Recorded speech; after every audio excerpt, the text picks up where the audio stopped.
So we have our resource person for the 2-day summer camp. On the first day we have revered Swami Paradevatanandaji Maharaj with us. He will be deliberating on the subject Bharatbashi, Ami Bharatbashi, Bharatbashi Amar Bhai.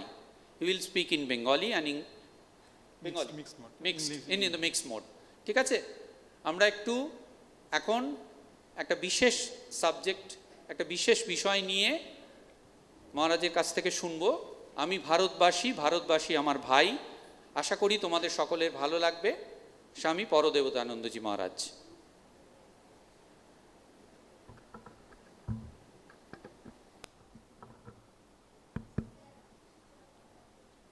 জল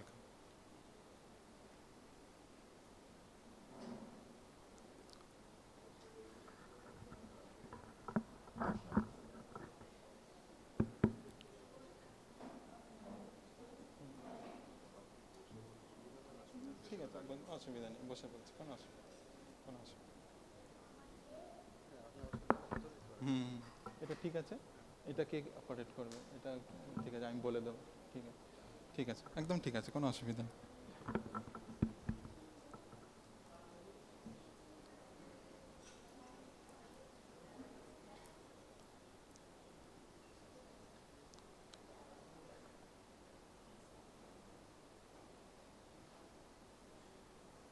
ॐ देवी प्रसन्नवदने करुणावतारे दिव्यज्वलद्युतिमयी त्रिजलज्जनेत्री कल्याणकारिणी बराबरदानशीले मातर्विराज सततं मम हृत्सरोजे, मातर्विराज सततं मम हृत्सरोजे।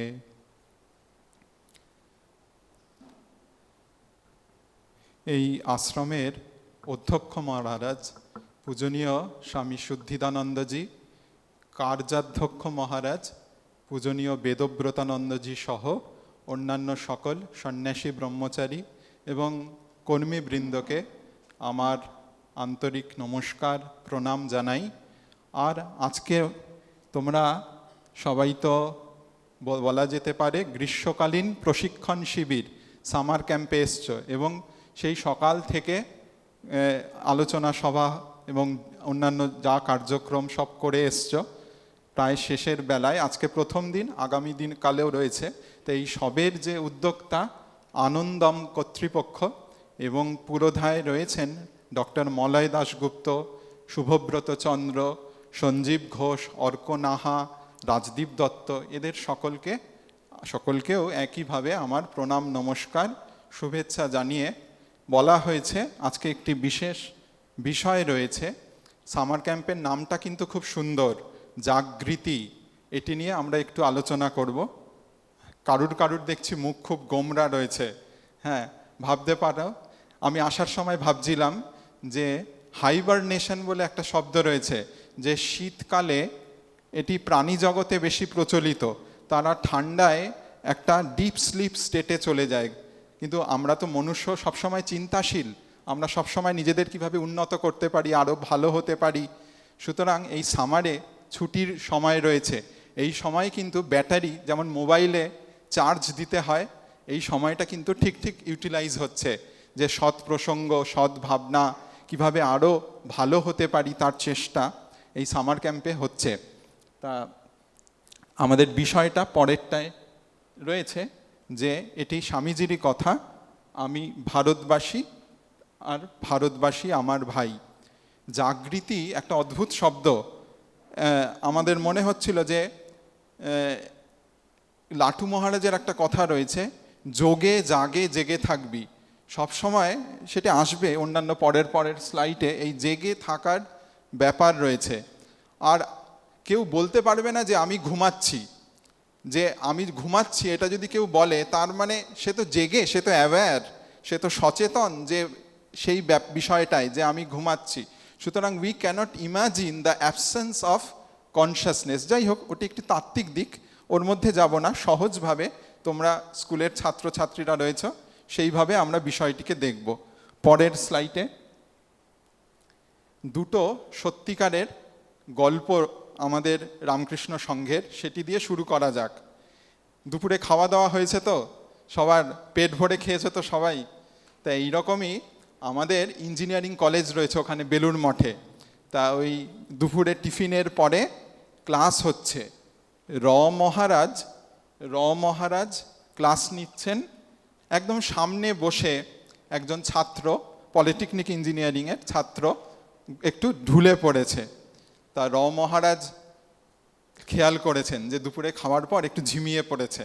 তা বলছেন যে এই সামনে ঘুমাচ্ছ কেন তুমি?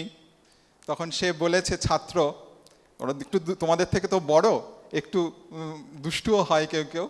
তা সে বলেছে যে মহারাজ, আপনার কণ্ঠস্বর খুব সুরেলা, খুব মিষ্টি, ওই জন্য ঘুম পেয়ে যাচ্ছে। মহারাজ একটু থতমত খেয়ে গেছেন।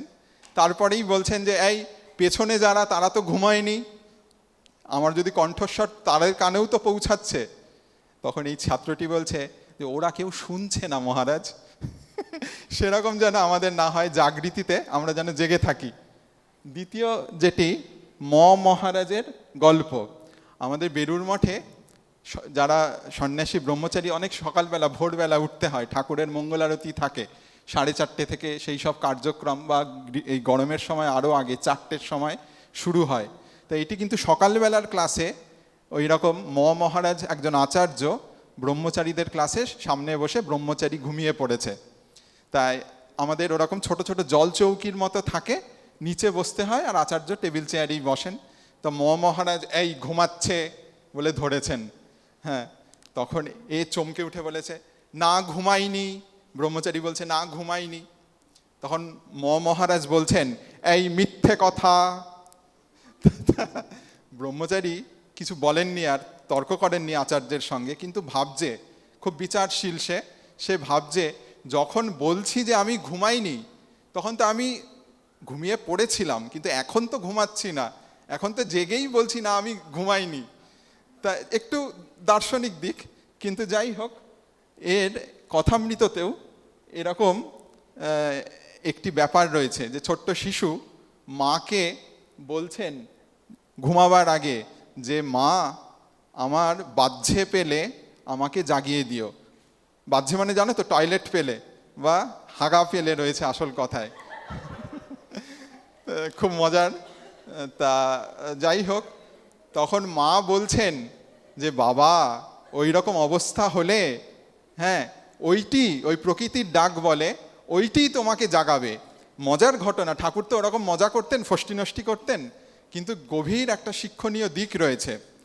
এই জাগৃতি হচ্ছে একটা ইনার রেসপন্স, ভিতর থেকেই বলবে যে হ্যাঁ আমি জেগে আছি। কিন্তু এই জাগাতেও আবার আমাদের নিজেদেরকেই হবে। যে যেমন আমরা ধরো, আমাদের অনেক সময় পড়াশোনার ক্ষেত্রে, তোমরা তো সব ছাত্রছাত্রী, অনেক সময় একটু গ্যাপ হয়ে যায় না, অনেক সময় একটু হালকা হয়ে যায়, একটু ছেদ পড়ে যায়, তখন নিজেকেই ইনসার্ট করতে হয় যে না, আরও ভালোভাবে, আরও মন দিয়ে, আরও মনোযোগ সহকারে হোক, বা আরও নিপুণভাবে আমি বিষয়টি করব। এই যে এটা একটা এক্সটার্নাল কোশ্চেনিং, বাইরে বাহ্য থেকেও, যে আমি কি জেগে আছি, আমি কি ঠিকমতো চেষ্টা করছি, am I giving my best, এটার দরকার রয়েছে। যদি জিজ্ঞাসা করা হয় আর উই অ্যাওয়েক, क्या आप सब लोग জাগৃত হ্যাঁ, আমরা কি জেগে আছি, কেউ বলতে পারবে না যদি কানে ঢোকে এবং মরমে প্রবেশ করে। যদি না সত্যি সত্যি সে ঘুমিয়ে থাকে, যদি একটু কানে যদি শব্দ ঢোকে, সে বলবে হ্যাঁ জেগে আছি। এই উত্তরটা এমন যে এখানে না বলার কোনো জো নেই।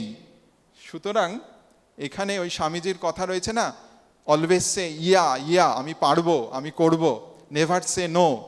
এই অল পজিটিভ, নো নেগেটিভ, এই ভাবটি কিন্তু এই তোমাদের সামার ক্যাম্প যে নাম জাগৃতি, তার মধ্যে রয়েছে, যে সবসময় জাগ্রত থাকা। পরের স্লাইডে আমরা যাব। যে তোমরা জানো তো, এই অদ্বৈত আশ্রমে যে তোমরা এসেছো, এখান থেকে ইংরাজিতে একটা পত্রিকা বেরোয়, প্রবুদ্ধ ভারত। এই জাগৃতির আরেকটি প্রতিশব্দ হচ্ছে প্রবুদ্ধ, জেগে থাকা। স্বামীজি এই নাম দিয়েছিলেন।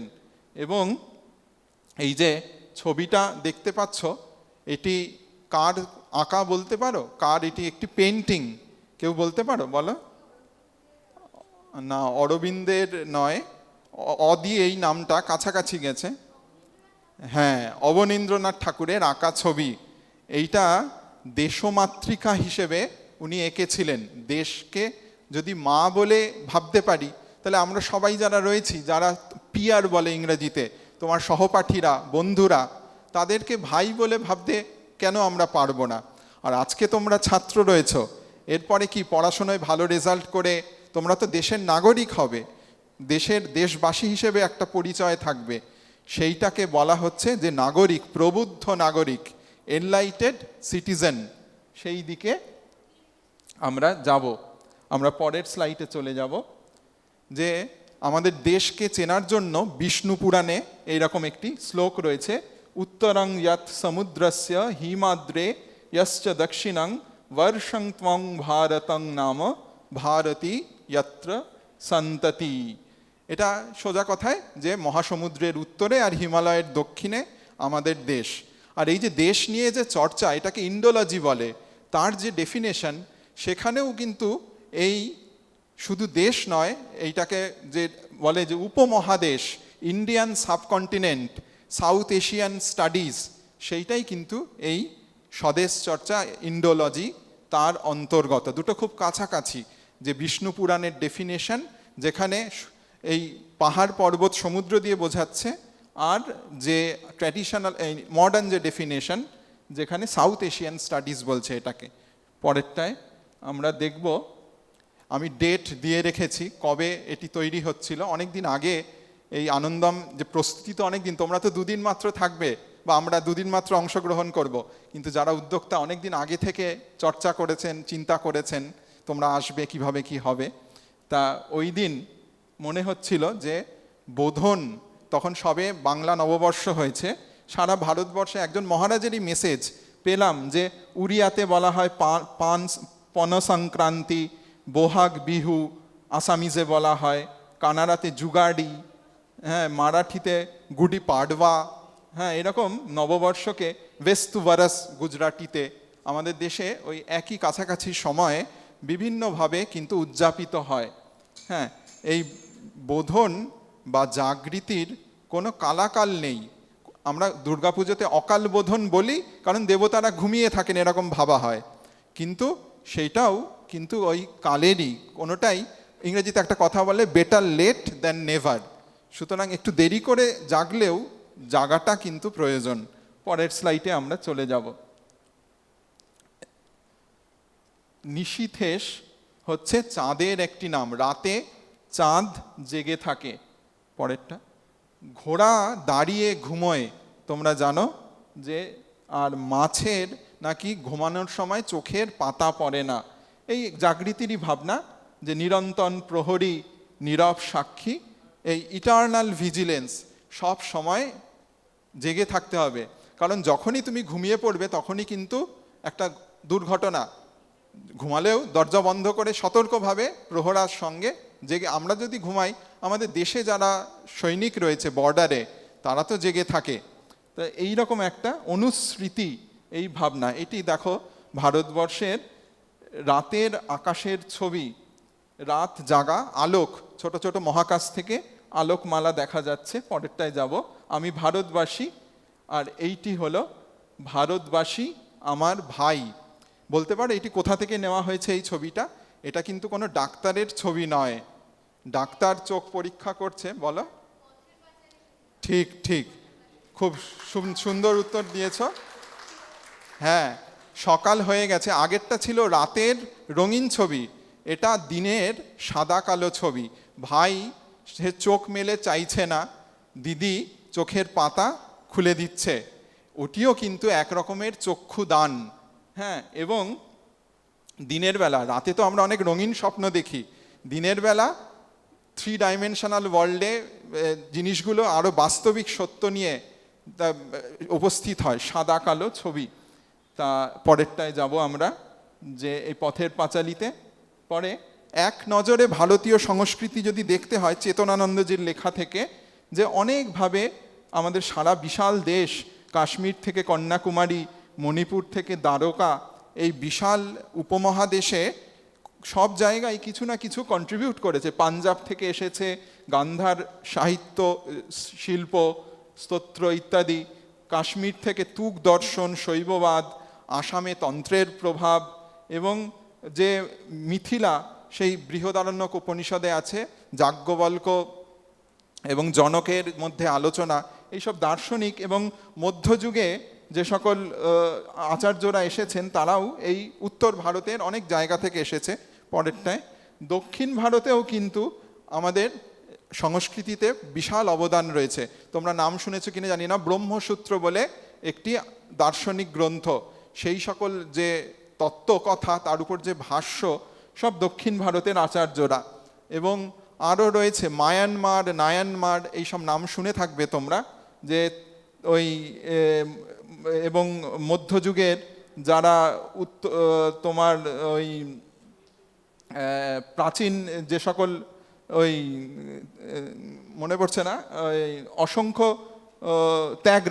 ত্যাগরাজের কথা মাথায় আসছিল, কর্ণাটকের ত্যাগরাজের, কর্ণাটক এবং মার্গ সঙ্গীত এবং অন্ধ্রের ত্যাগরাজ, এইরকম সারা ভারতের সংস্কৃতিকে বিভিন্নভাবে কিন্তু পুষ্ট হয়েছে।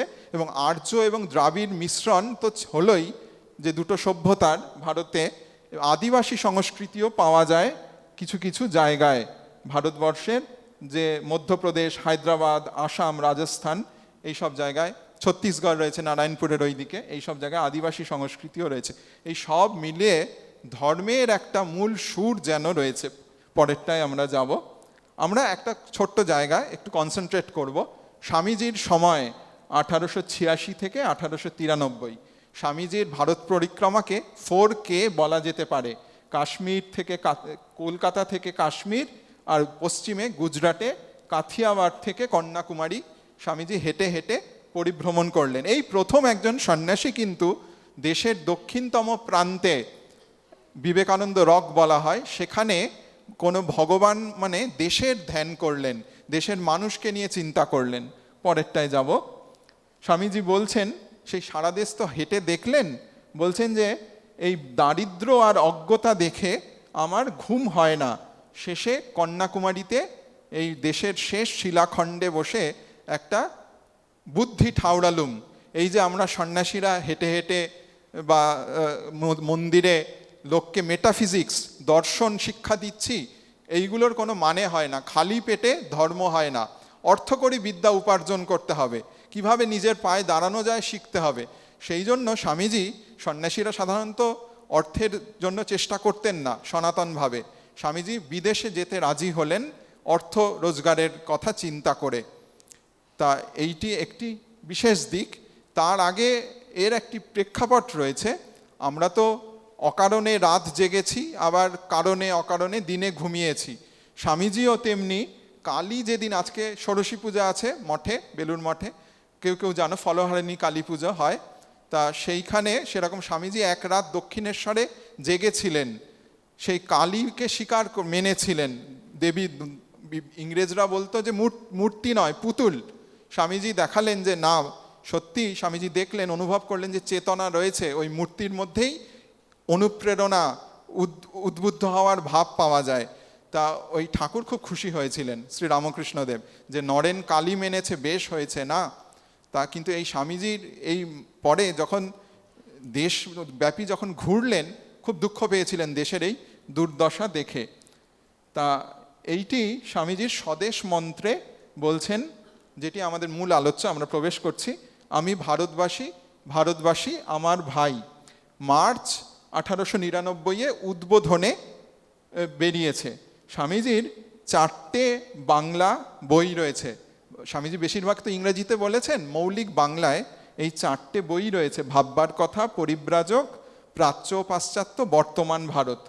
একটু কঠিন হবে, কেউ কি বলতে পারো এই স্বদেশ মন্ত্র কোন বইতে রয়েছে? একটু কঠিন হবে, তোমরা জানো না। স্বদেশ মন্ত্র আমরা দেখব, শেষেরটা বর্তমান ভারতে রয়েছে। এইখানে স্বামীজি, পরেরটায় যাব, এই স্বদেশ মন্ত্র এই পুরোটা তোমরা কেউ কেউ জানো যে হে ভারত, এই পরানুকরণ, এই পরামুখাপেক্ষা, এই দাসসুলভ দুর্বলতা, এই ঘৃণিত জঘন্য নিষ্ঠুরতা, এইমাত্র সম্বলে তুমি উচ্চাধিকার লাভ করিবে। দেখো মাঝামাঝি জায়গায় এইখানেই স্বামীজি বলছেন যে সদর্পে বলো, গর্বের সঙ্গে, দর্প মানে অহংকার এবং গর্ব, আনন্দের সঙ্গে বলো যে আমি ভারতবাসী, ভারতবাসী আমার ভাই। মূর্খ ভারতবাসী, দরিদ্র ভারতবাসী, ব্রাহ্মণ ভারতবাসী, চণ্ডাল ভারতবাসী, এরা সবাই আমার ভাই। আমরা একটা কথা শুনেছিলাম ছাত্রাবস্থায়, জানি না কতদূর সত্য, যে এই যে বলছেন তুমিও কোটিমাত্র বস্ত্রাবৃত হইয়া সদর্পে ডাকিয়া বলো। এই কোটিমাত্র মানে, কোটি মানে কোমর, কোমরে কাপড় জড়িয়ে, এইটি নাকি ভারতের কোনো কোনো নেতা, আমাদের পুরনো দিনের কোনো নেতা নাকি এইটি খুব এইভাবে নাকি উজ্জীবিত হয় দেশকে, ওই রকম কোটিমাত্র বস্ত্রাবৃত হয়ে দেশকে জাগিয়েছিলেন। পরেরটায় আমরা চলে যাব। অদ্ভুত একটা জিনিস দেখলাম যখন গুগলে সার্চ দিচ্ছিলাম, এই আমি ভারতবাসী, ভারতবাসী আমার ভাই, সেইটা India is my country, all Indians are my brothers and sisters, এইটিকে বলা হয় ন্যাশনাল প্লেজ।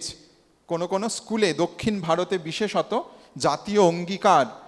স্বামীজির সেন্টেনারি ইয়ার, স্বামীজি তো 1863-তে জন্মেছিলেন, 100 বছর পরে, in 1963 this was written by one of hour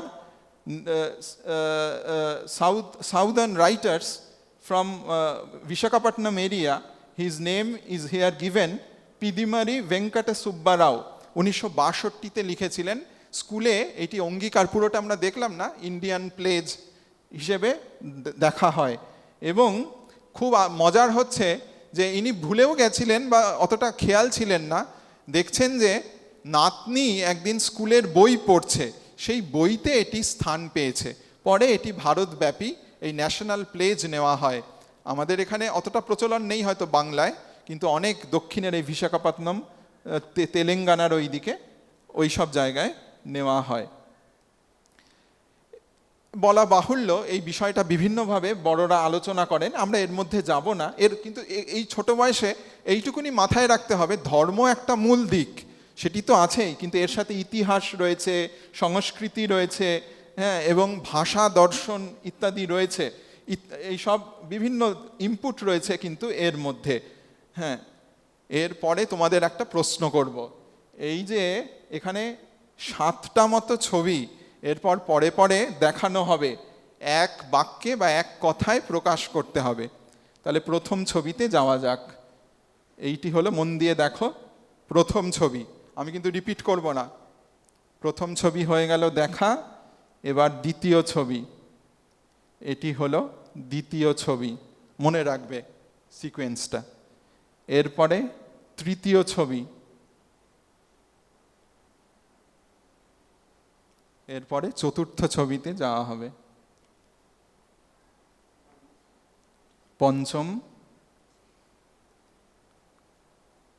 ষষ্ঠ, শেষ ছবি সপ্তম ছবি। এবার এক বাক্যে বলতে পারো কি দেখানো হলো? বাহ বাহ বাহ, ঠিক ঠিক। পরপর পরেরটায় রয়েছে উত্তর, ক্লু দেওয়া রয়েছে, জনগণ মন অধিনায়ক জয়ে, ওর মধ্যে রয়েছে পাঞ্জাব, সিন্ধু, গুজরাট, মারাঠা, দ্রাবিড়, উৎকল, বঙ্গ। সব আমাদের দেশের বিভিন্ন জায়গাকে নিয়ে 7টি জায়গা নিয়ে 7টি ছবি। পরেরটায় আমরা যাব। এছাড়াও আমাদের দেশে অনেক রাজ্য রয়েছে, কিছু কিছু এখানে তার থেকে তুলে ধরা রয়েছে। এবং খুব ইন্টারেস্টিং যে এই প্রত্যেকটা রাজ্যের নাম নিয়ে আমরা একটু দেখেছি। অন্ধ্রপ্রদেশ, ওখানে 3টে শৈব ক্ষেত্রের মাঝে এই রাজ্য, 3টে ত্রৈলঙ্গ দেশ বলা হয়, নামও রয়েছে। সেই থেকে তেলেগু বা তেলেঙ্গানা পরে হয়েছে এই শব্দটি। আর তোমরা ত্রৈলঙ্গ স্বামীর নাম শুনেছ, বারাণসীর মহাত্মা ছিলেন, সেই ত্রৈলঙ্গ স্বামীও কিন্তু এই তেলেঙ্গানা থেকে, তেলেগু দেশ থেকে এসছে। অরুণাচল, অরুণ মানে তো সূর্য, সেই সূর্যের দেশ, rising, the land of rising sun, Arunachal. Assam হচ্ছে উত্তর পূর্ব ভারতে যাওয়ার, এগুলো তোমরা যারা ভূগোল পড়েছো জানো কেউ কেউ, উত্তর পূর্ব ভারতে যাওয়ার মূল পথ টি বাস্কেট অফ ইন্ডিয়া বলা হয়। দিল্লিকে অনেক শহরের মধ্যে শহর, দ্য সিটি অফ সিটিজ বলা হয়। Haryana is usually named the aboard of Hari, এটি একটি, হরি মানে ভগবান বা নারায়ণ, এটি একটি রয়েছে।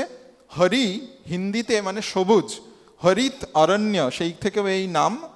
আর এই রানা হর রাই, ইনি পৃথ্বীরাজ চৌহানের সভাসদ ছিলেন, তার নাম থেকেও কেউ কেউ বলেন হরিয়ানা। হ্যাঁ বলো। কর্ণাটক হচ্ছে কর্ণাট দেশ, এবং কারিনাডু, কারুনাডু, কলনাডু, এইভাবেও এই নাম এসছে। কেরালায় রয়েছে পরশুরামের গল্প।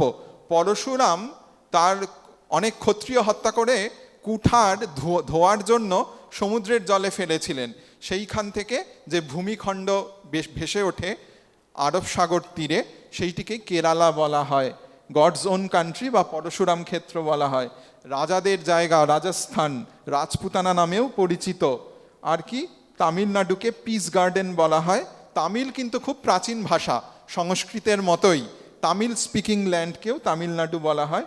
আর উত্তরপ্রদেশে এত বিভিন্ন ধরনের বসতি এবং সংস্কৃতি রয়েছে, রেনবো স্টেট বলে বলা হয়। পরেরটায় আমরা যাব। এটা একটু হ্যান্ড শ্যাডোগ্রাফি, হাতে নিয়ে যে শ্যাডো দেখানো হয়, মাঝে গিয়ে ক্লিক করলে সাউন্ড দিলে তোমরা দেখতে পাবে ভারতবর্ষকে নিয়ে। হচ্ছে না, খুলছে না? আচ্ছা, তাহলে ওই পেন ড্রাইভে রয়েছে, এটা আমরা শেষে দেখতে পারি। পেন ড্রাইভে রয়েছে, একটু কেউ, খুব সুন্দর, একটু সময় আছে তো, সবাই শুনতে পাবে? ওই মাই ইন্ডিয়া যেটা রয়েছে, এইটা একটু আমরা দেখে নেব।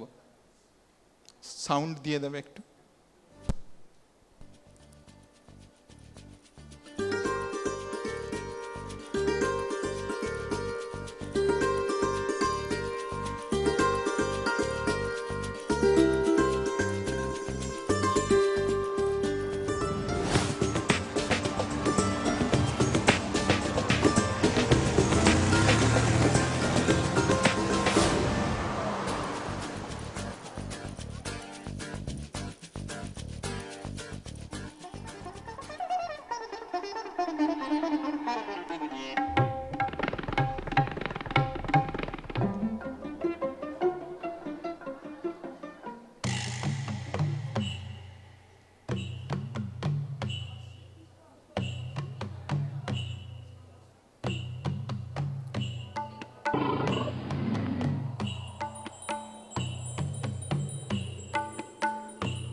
আমরা স্লাইডে চলে যাব।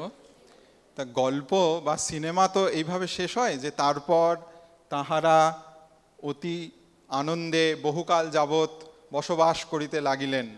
কিন্তু সত্যিকারের যে জীবন, সত্যিকারের যে জীবনের যে অভিনয় বলো বা মানে পার্টিসিপেশন, অভিনয় তো নয়, যে অংশগ্রহণ, সেটা কিন্তু তারপরে শুরু হয়। স্বামীজির ক্ষেত্রে আমরা এবার দেখব স্বামীজির জীবনে এই প্রতিটি ভারতীয় গোষ্ঠী, আমরা দেখলাম দক্ষিণের কেরালা থেকে উত্তরে, উত্তর পশ্চিমে রাজস্থানের মরুভূমি ইত্যাদি, এই সব স্বামীজি ঘুরে ঘুরে দেখেছেন। এই প্রতিটি ভারতীয় গোষ্ঠী বা সম্প্রদায়ের আশা আদর্শকে তিনি আত্মীকরণ করেছিলেন। এবং শিষ্যারা লিখছেন যে তিনি তো হিন্দু পল্লীর ছেলে, কিন্তু পাঞ্জাব সম্বন্ধে উদ্দীপনা দেখে মনে হতো পাঞ্জাবি বুঝি তার জন্মস্থান। রাজপুতানা বা হিমালয়েও এরকম একই ব্যাপার। গুরু নানকের, মীরাবাইয়ের, তানসেনের গানের কথা, পৃথ্বীরাজ প্রতাপ সিংহের বীর কাহিনী, দিল্লি বা চিতোরের ইতিহাস, শিব, উমা, রাধাকৃষ্ণ বা বুদ্ধের জীবন তার মুখে মুখে ফিরত। আর বিবেকানন্দ যেখানে অভিনেতা, সেখানে প্রতিটি নাটকই মহানাটক। তার অংশগ্রহণে প্রতিটি দৃশ্যই জীবন্ত। আর ক্রিশ্চিন ছিলেন স্বামীজির একজন শিষ্যা, বিদেশি শিষ্যা। তিনি বলতেন স্বামীজির মুখে এই INDIA কথাটি একটা বিশেষ উদ্দীপনা জাগাতো। পরের স্লাইডে আমরা দেখব।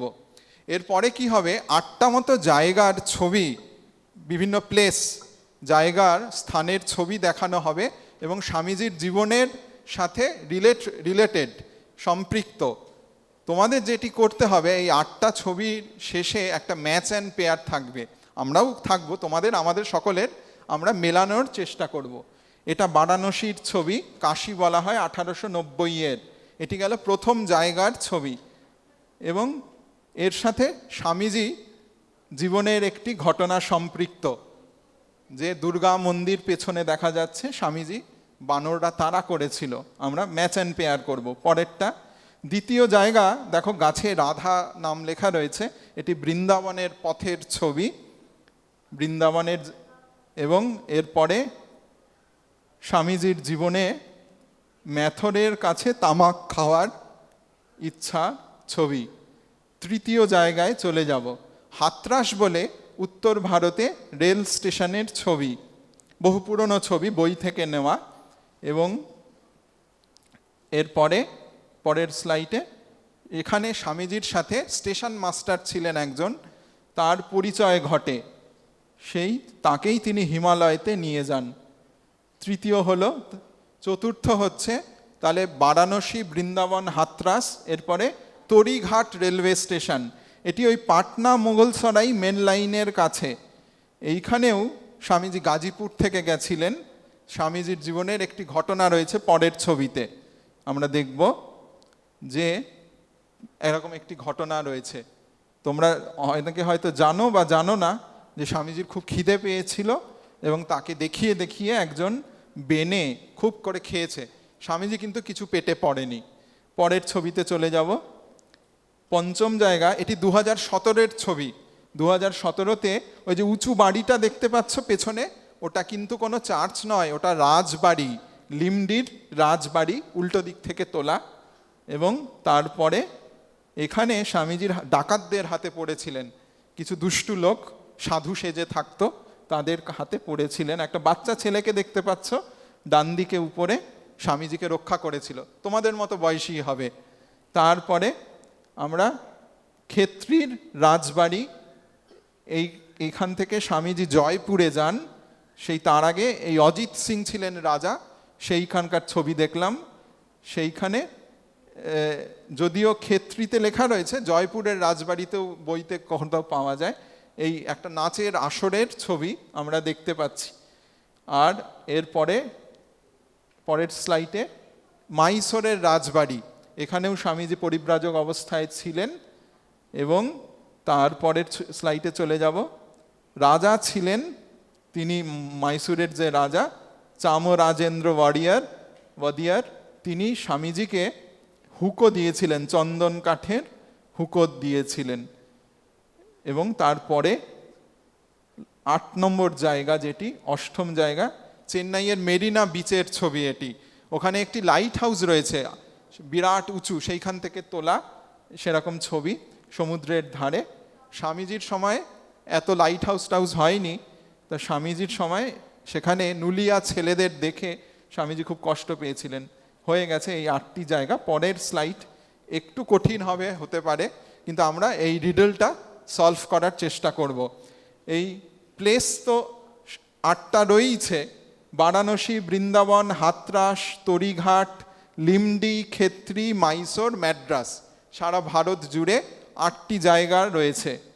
আর ভারতবাসী হিসেবে দ্বিতীয় কলমে দেখো যে রাজা চামরাজেন্দ্র ওয়াডিয়ার, তারপরে হালুইকার যিনি মিষ্টি তৈরি করে, একজন জনৈক সন্ন্যাসী নুলিয়া বালক, ই হচ্ছে স্টেশন মাস্টার, এফ হচ্ছে রাস্তার কোনো একজন ওয়েসাইড স্মোকার, তিনি হুকো টানছিলেন, জি হচ্ছে তোমাদের মতো বয়সী ছোট্ট ছেলে, আর লাস্টে হচ্ছে নর্তকী, রাজসভার নর্তকী যিনি নচ গার্ল।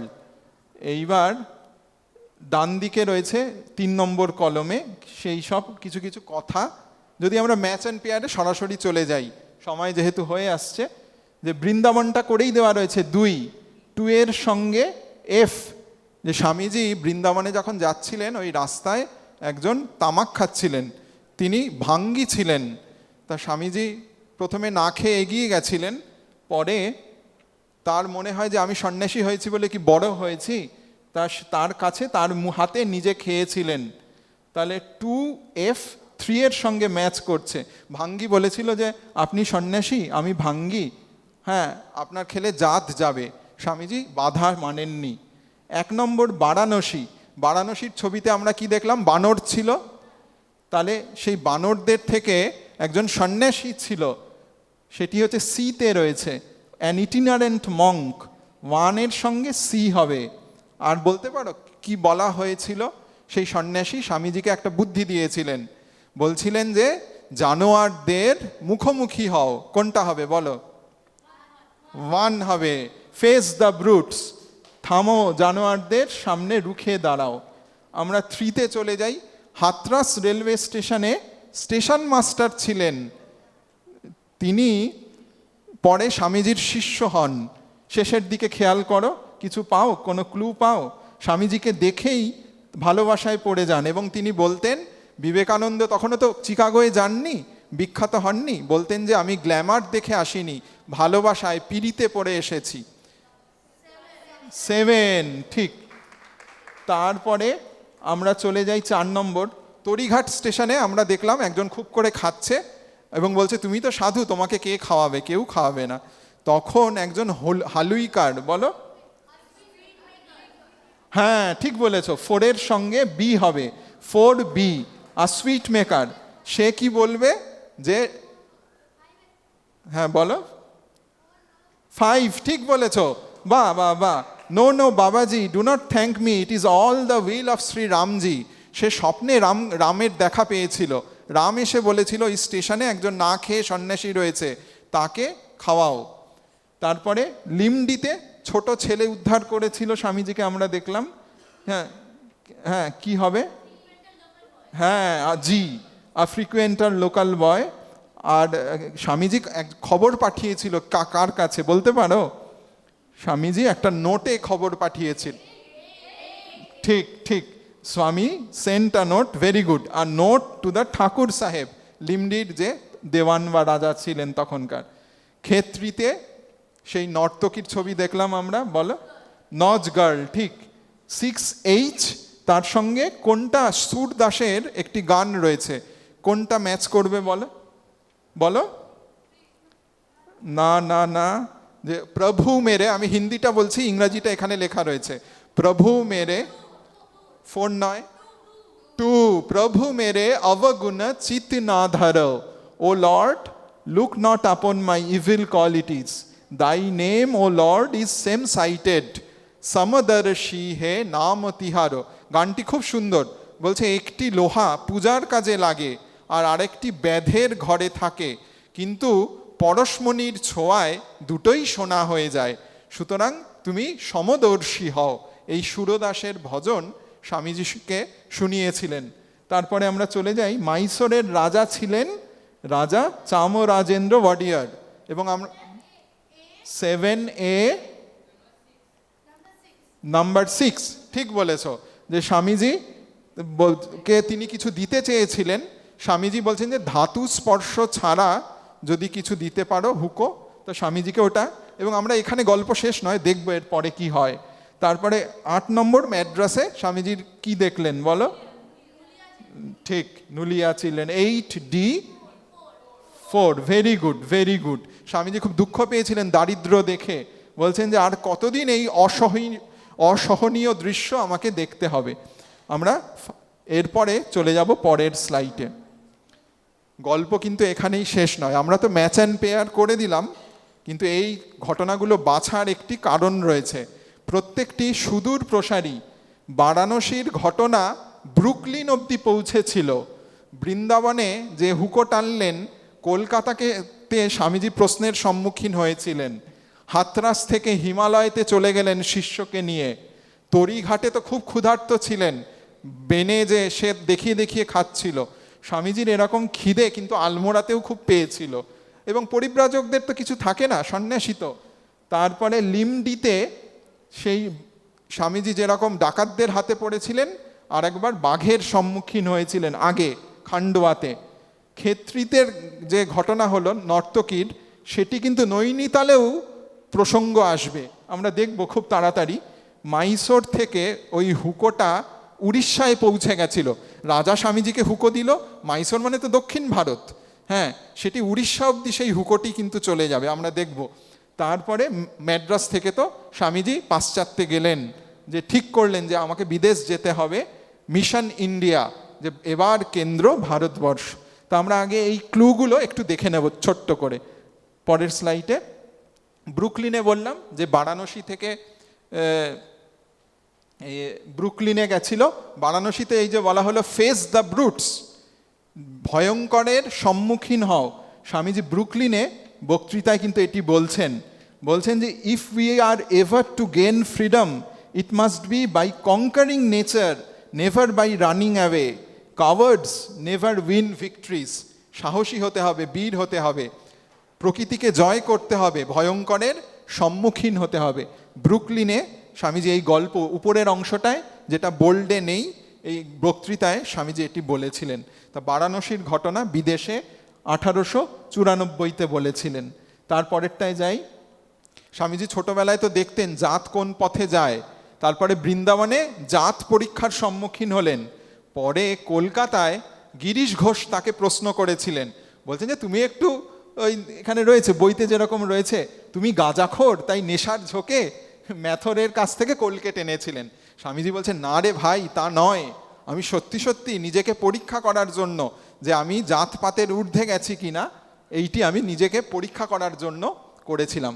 আমরা তৃতীয় ঘটনায় যাব। ওই যে হাতরাস স্টেশনে যে স্টেশন মাস্টারের সাথে দেখা হলো, তিনি বললেন যে আমি আপনার শিষ্য হব। খুব ভালোবাসা হলো দুজনের মধ্যে, এবং অনেক ঘটনা রয়েছে। তারপরে তার সাথে স্বামীজি হিমালয়ের পথে চলে গেলেন, কিন্তু এ তো অতটা কষ্ট সহিষ্ণু শরীর নয়, হ্যাঁ। ফলে খরস্রোতা নদী, স্রোতের তলায় ভয়ঙ্কর পিচ্ছিল পাথর আর নুড়ি, ওর মধ্যে দিয়ে শিষ্য ঘোড়ার উপর চড়ে যাচ্ছে, আর গুরু বিবেকানন্দ সেই বেয়ারা শিষ্যকে সামাল দিয়ে ঘোড়া সমেত নদী পার করেছিলেন। এরকম ঘটনা রয়েছে। সেই প্রথম স্বামীজির শিষ্য আমরা বলি যে জীবন নদীর হালের মাঝি ওই গুরু বিবেকানন্দ, নৌমি গুরু বিবেকানন্দম বলে একটি লেখাও রয়েছে। যাই হোক, পরের স্লাইডে চলে যাব। স্বামীজির যেমন তরিঘাটে খুব খিদে পেয়েছিল, আলমোড়াতেও একবার ওই রকম প্রাণ সংশয় হয়েছিল। একজন মুসলমান ফকির শশা বা কাকরি, ওই দেশে কাকরি বলে, কাকরি দিয়ে তার প্রাণ রক্ষা করেছিলেন। স্বামীজি বলতেন যে জীবনে ওই রকম খিদে আর কখনো পাইনি, এবং পরে তিনি যখন বিদেশ থেকে বিখ্যাত হয়ে আলমোড়ায় ফিরে আসেন, স্বামীজি ওকে চিনতে পেরেছিলেন এবং তাকে ডেকে কিছু উপহারও দিয়েছিলেন। তাহলে তরিঘাটের মতো আলমোড়াতেও কিন্তু স্বামীজি এই সম্মুখীন হয়েছেন। আমরা পরেরটায় চলে যাই। একটা বাঘের গল্প রয়েছে। বাঘ স্বামীজির সম্মুখীন হয়েছে। স্বামীজি এইরকম, যে যেরকম ছবিতে দেখছো, যে এরকম ক্ষুধার্ত অবস্থায় পড়ে রয়েছে আর বাঘ এসেছে। স্বামীজি ভাবছেন যে তাহলে বাঘই খাক, বাঘেরই পেট ভরুক। তোমাদের আজকে খাওয়ার সময় মন্ত্র হয়েছিল ব্রহ্মার্পণং ব্রহ্মহবি, একটা গল্প রয়েছে পরেরটায়। বাঘ তো চলে যাবে, স্বামীজিকে খাবে না, কিন্তু ভূতেশানন্দজি একটা গল্প বলতেন। ভূতেশানন্দজি তখন হিমালয়ে উত্তর কাশী বলে একটা জায়গা রয়েছে, নাম শুনেছ, সেখানে তপস্যা করছেন। আর তখন এত বাড়িঘর হয়নি। তা একদিন বাঘের গর্জন শুনছে, খুব হালুম হুলুম করে ডাকছে, আর উনি ভয় দৌড়াতে শুরু করেছেন। আর ওটা উপত্যকা অঞ্চল তো, চারদিকে পাহাড়, আর আওয়াজ আরও ফিরে ফিরে আসছে। ওনার হঠাৎ ভয় হলো যে আমি দৌড়ে বাঘের মুখেই আবার দিকেই যাচ্ছি না তো, ভুল দিকে ছুটছি না তো। উনি কুটিয়ায় ফিরে আসবেন, সে রাত ওইভাবে কেটে যাবে। পরে মহারাজ ভক্তদের গল্প করতেন, ব্রহ্মচারী সাধু ভক্তদের গল্প করতেন যে ওই রকম একজন বাঘের একেবারে সামনাসামনি, এখানে তো বাঘ চলে যাচ্ছে, আগের ছবিটায় একেবারে মুখোমুখি হয়ে গেছে।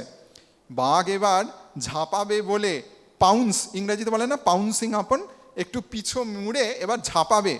এ তো দেখে গলা শুকিয়ে গেছে, হৃৎপিণ্ড হৃৎস্পন্দন বন্ধ হয়ে গেছে, জিভ একেবারে শুকিয়ে গেছে, আর এবার প্রাণ যাবে, ভয়ে চোখ বুজে নিয়েছে।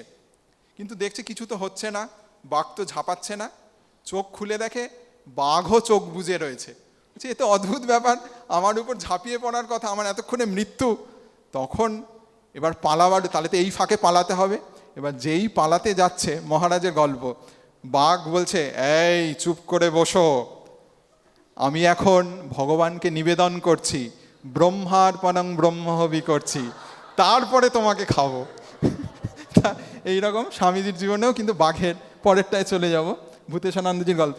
ওই যে খেত্রিতে আমরা দেখলাম, খেত্রি বা জয়পুরে বাইজিদের যে সভাতে স্বামীজি যেতে চাইনি, পরে স্বামীজি যখন 1898-তে নৈনিতালে এসেছিলেন, তখনও কিন্তু দুজন দেবদাসী, সেই সময় মন্দিরে তারা সেবা করতেন, স্বামীজির সঙ্গে দেখা করতে চান।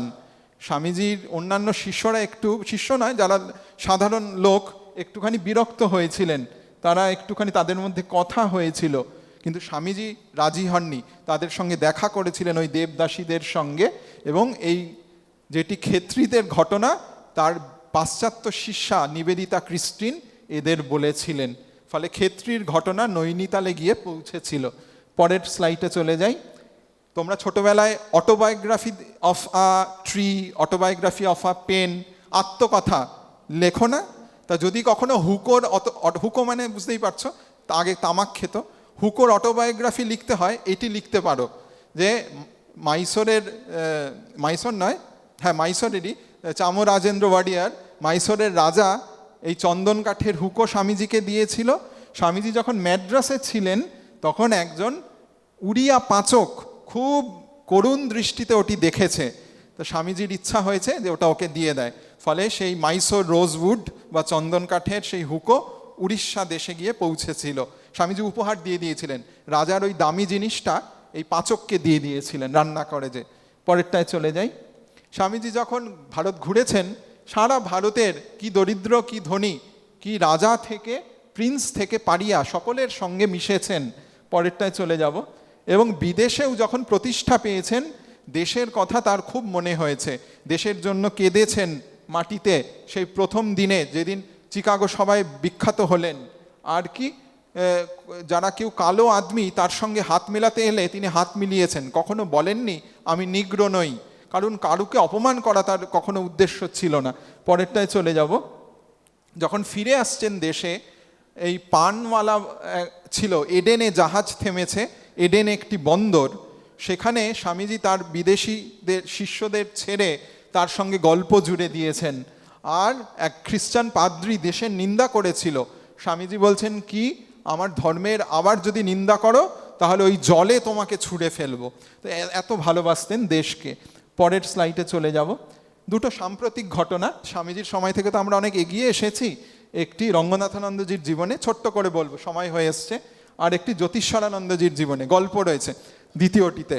প্রথমটায়, পরেরটায় স্লাইডে, উনাকে একবার নাগাল্যান্ডে পাঠানো হয়েছিল। উনি কেরালার লোক ছিলেন, আমাদের ত্রয়োদশ সংঘাধ্যক্ষ।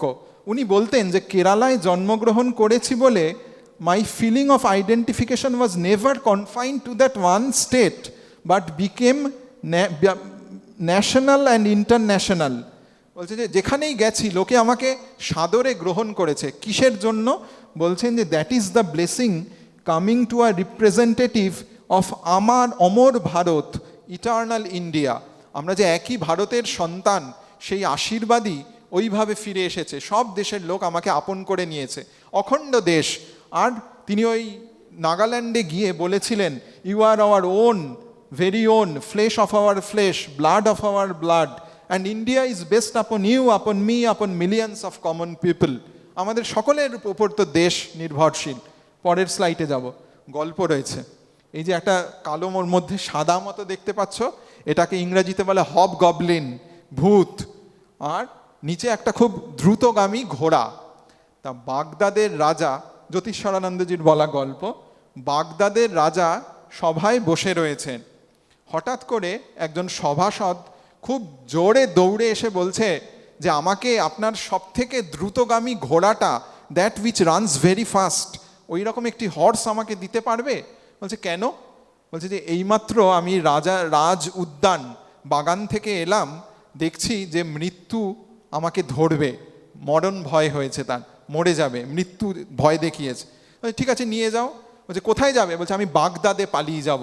এই বাগদাদ রয়েছে, কোথায় পালিয়ে যাবে? বাগদাদ থেকে আমি, দামাস্কাসের রাজা দামাস্কাসের সভায় ছিলেন, আমি বাগদাদে পালিয়ে যাব। দামাস্কাস থেকে ঘোড়ায় চড়ে বাগদাদে পালিয়ে যাব, যাতে মৃত্যু আমাকে না ধরতে পারে।